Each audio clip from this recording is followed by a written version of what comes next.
It's the year 170. Picture the scene with me for a second. A war camp on the edge of the Danube River, somewhere in what's now Austria or Hungary.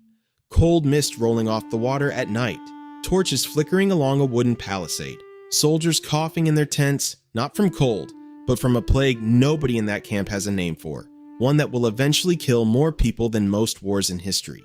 Inside one tent, by a single oil lamp, a man in his late 40s is writing. Not orders, not a speech, not anything anyone else will ever read, as far as he knows, just a note to himself. In Greek, in handwriting nobody has ever accused of being neat. He is, at that exact moment, the single most powerful human being on the face of the planet. Emperor of Rome, commander of legions. And he is writing, essentially, a reminder to himself not to fall apart. That man is Marcus Aurelius. What he wrote that night, and on hundreds of other nights like it, eventually became a book called Meditations. It was never meant to be published. It was a man talking himself down from the ledge of his own mind in real time while his entire world was changing faster than he could process. Stay with me here, because I think he knew something about your 2 a.m. scrolling through AI headlines that you haven't fully clocked yet. Here's what gets stripped out every time someone slaps a Marcus Aurelius quote over a stock photo of a mountain sunrise. The man had absolutely no idea what was coming.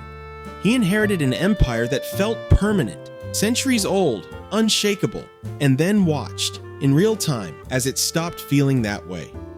The Antonine Plague, likely an early strain of smallpox, tore through the Roman world during his reign. Historians still argue over the exact number, but the estimates run into the millions. Some put it as high as 5 million dead across the empire, wiping out entire legions, entire towns, entire ways of life that had existed for generations. At the same time, Germanic tribes were pressing across the northern border in numbers Rome hadn't planned for. The economy was straining. The old certainties that Rome would always be Rome, that the machinery of empire would keep humming the way it always had, were quietly, terrifyingly, coming apart at the seams. Marcus Aurelius didn't get a briefing document explaining how it would all shake out. He didn't get to fast forward and see that Rome would survive another 3 centuries in the West and much longer in the East. He was living inside the uncertainty, night after night, with no idea whether the thing he'd write in his tent tonight would even matter by morning. At the same time, Germanic tribes were pressing across the northern border in numbers Rome hadn't planned for. The economy was straining. The old certainties that Rome would always be Rome, that the machinery of empire would keep humming the way it always had, were quietly, terrifyingly, coming apart at the seams. Marcus Aurelius didn't get a briefing document explaining how it would all shake out. He didn't get to fast forward and see that Rome would survive another 3 centuries in the West and much longer in the East. He was living inside the uncertainty, night after night, with no idea whether the thing he'd write in his tent tonight would even matter by morning. That's the part I want you to sit with. This wasn't a man dispensing calm wisdom from a place of safety. This was a man white-knuckling his way through not knowing, and writing down, almost like a survival manual, how to do that without losing his mind. Sound like anything you've been feeling lately?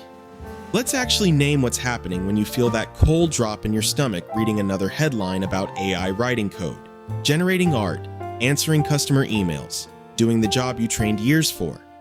It's rarely, if you're honest with yourself, purely about the technology. Underneath it is something older and rawer. The fear of losing your grip on your own future.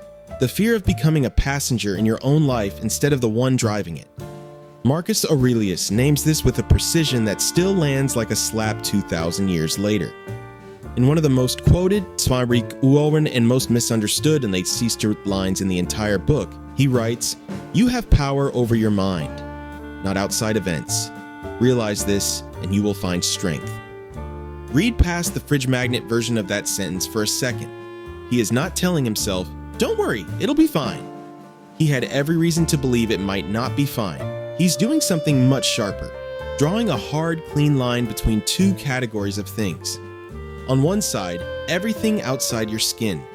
What a company decides to automate, what a plague does to an empire, what the market decides your skills are worth next year. almost entirely outside your control, no matter how many hours you spend worrying about it. On the other side, your attention, your next action, what you choose to learn this month, how you respond today to the actual conditions in front of you, not the imagined worst case 10 years out. That side, and only that side, is yours. The anxiety spiral, the doom scrolling, the 1 a.m. dread, that's what happens when we pour 100% of our energy into the column we don't control, and 0% into the column we do. There's a passage where Marcus Aurelius does something almost startlingly modern. He turns the question back on himself and asks, essentially, why are you so afraid of change when literally nothing in the world exists without it? Picture the image he actually uses. You can't take a hot bath, he says, without wood being burned to ash first. You can't eat without something else being transformed into your food. Destruction and creation aren't opposites in his mind. They're the same motion, viewed from two different angles. Nothing you've ever valued came into being without something before it being changed, broken down, remade. He wasn't saying this to sound clever. He was saying it because he genuinely watched it happen, over and over in the years he ruled. Legions he trusted were decimated by disease. Provinces he thought were secure needed defending overnight. Officials he relied on died without warning. If anyone had a right to expect the world to hold still and reward his effort with stability, it was the actual emperor of Rome. And the world didn't hold still for him either. His conclusion wasn't nihilism. Nothing matters, so why bother? It was the opposite. Since change is guaranteed, non-negotiable, baked into the structure of reality itself, the only sane use of your energy is deciding how you meet it, not exhausting yourself trying to prevent the unpreventable. Think about every technological shift that's terrified a generation of workers before this one. Scribes watching the printing press, weavers watching mechanical looms arrive in the 1800s and destroy entire ways of life almost overnight. The original Luddites weren't irrational. They were people watching their exact livelihood vanish in real time, with no roadmap for what came next. Switchboard operators, bank tellers watching the first ATMs roll in. Every single one of those moments felt, to the people living through it, exactly as disorienting as AI feels to you right now.